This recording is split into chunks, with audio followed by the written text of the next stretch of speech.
அஸ்ஸலாமு அலைக்கும் வரஹ்மத்துல்லாஹி பரகாத்துஹு. பிஸ்மில்லாஹிர் ரஹ்மானிர் ரஹீம். அன்பான சகோதர சகோதரிகளே, எல்லாம் வல்ல அல்லாஹ்வின் நல்லடியார்களே, இன்று நாம் காண இருக்கும் தலைப்பு கூட்டு குடும்பமும் கூடாத நடைமுறைகளும்.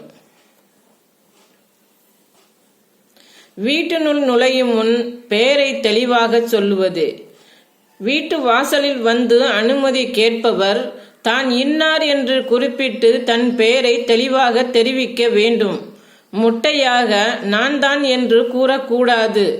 என் தந்தை ஒரு யூதனுக்கு கொடுக்க வேண்டியிருந்த ஒரு கடன் விஷயமாக நபி ஸல்லல்லாஹு அலைஹி வஸல்லம் அவர்களிடம் நான் சென்று கதவை தட்டினேன். அப்போது அவர்கள் யாரது என்று கேட்டார்கள். அதற்கு நான் தான் என்றேன்.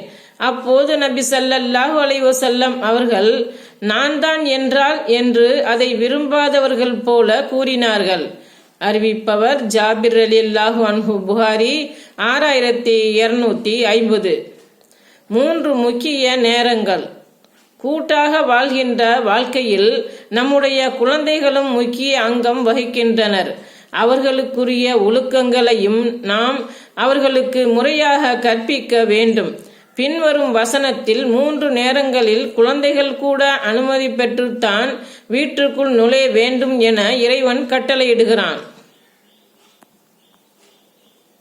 நம்பிக்கை கொண்டோரே, உங்கள் அடிமைகளும் உங்களில் பருவ வயதை அடையாதோரும் பஜ்ர் தொழுகைக்கு முன்னரும் நண்பகலில் உபரியான உங்கள் ஆடைகளை களைந்துள்ள நேரத்திலும் இசா தொழுகைக்கு பிறகும் ஆகிய 3 நேரங்களில் வீட்டிற்குள் நுழைவதற்கு உங்களிடம் அனுமதி கேட்கட்டும்.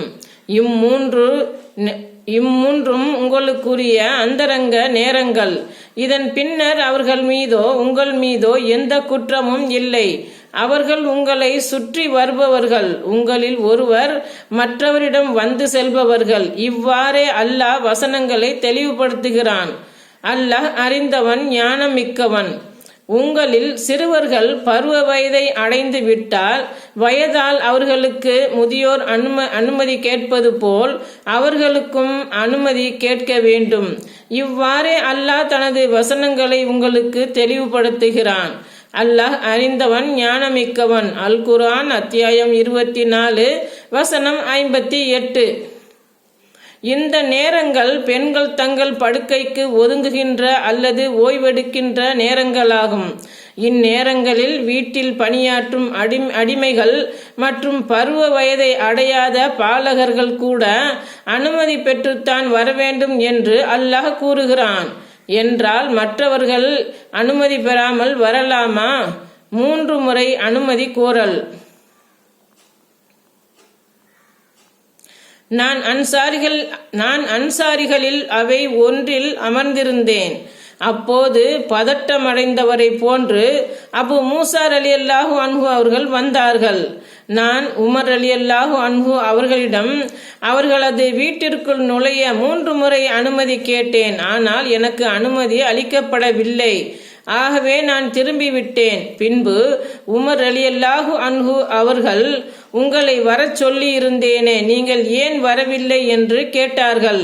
அதற்கு நான் 3 முறை அனுமதி கேட்டேன், ஆனால் எனக்கு அனுமதி அளிக்கப்படவில்லை. ஆகவே நான் திரும்பி வந்துவிட்டேன்.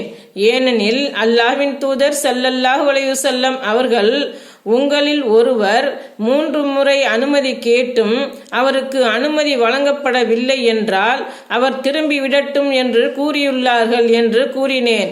அதற்கு உமர் ரலியல்லாஹு அன்ஹு அவர்கள் அல்லாஹ்வின் மீது ஆணையாக இதற்கு நீங்கள் சாட்சியை கொண்டு வர வேண்டும் என்று கூறினார்கள்.